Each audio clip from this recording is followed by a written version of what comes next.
ئێمە ئازادی و سەربەخۆیمان دەوێ نەک فەرهوودچی و دیکتاتۆر.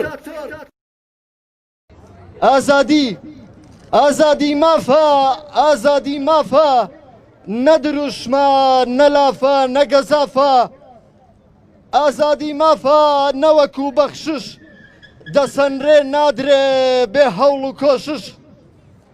ئازادی مافە ئازادی مافە حکمی گەلە نەوەک مەرەکەبی سەرکاغەز و نووسینی نێوڕەفە ئازادی بۆ تاکو نەتەوەیە لە سایەیدا ئاڵا شەکاوەیە ئازادی بۆ تاکو نەتەوەیە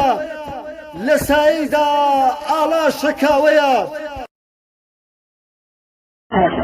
ئازادی هەناسەی ڕۆح و هەستە سەکانگیری ژیانە و هێزی دەستە مەزموم لەبەر سەم و وەلایەتی لەبەر کۆت و زنجیر و کۆینایەتی عەقل و مەنطق وەلایەتی مرد بۆ ئازادی تەخەلایەتی ئازادی دەنووسینەوە ئازادی دەنووسینەوە بە عەشقی دایکی شەهیدان ئازادی دەچنینەوە لە سایەی خوێنی شەهیدان ئازادی شکۆی ئینسانە ئازادی شکۆی ئینسانە بە سەربەرزی ژیانڕەستانە توندی ئیرادێ و کەڵای سەربەستی و هێزی دەستانە ڕابوونە لە خەو هەستانە ئازادی خۆراکە ئاوە هەناسە و بینایی چاوە وەتا و مانای ژیانە بۆ گەل وجود و کیانە ئازادی بڕینە بۆ پەپولەکان لە ئاسمانێکی ڕەنسوور مەتیشتی هەڵاتی خۆری ژیانویستان ئازادی کۆچە بۆ باڵندەکان لە ئاسمانی ڕەنسوور بە پرشتی ئاگر و مۆتەکەی تاریکستان ئازادی کەناری لە نەرگرتنی ڕۆحە بەرهەمی بیر و هۆش و هەستە نەک ملکەت بوون لە نێو خەفەتدا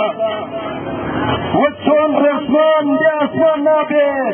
وە چۆن گەردوون بێ ئەستێرە و مانگ نابێ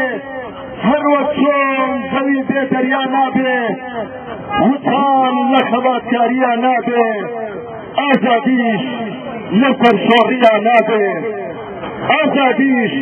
لە سەرشۆڕیە نابێ بژی باخوازانی ئازادی داوەشین بۆ داپۆرسەدان و حکمی ئیستیبدادیەت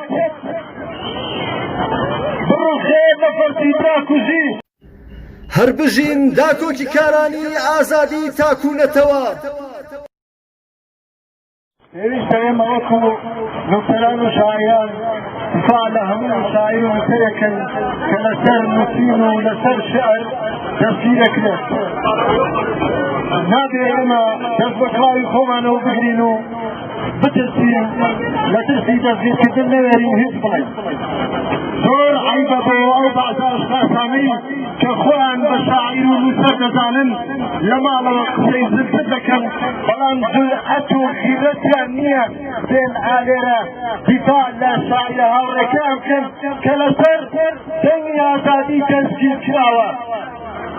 عیبە بێغیرەتی سلوکیە خاشەحاتی کە ناوێرێ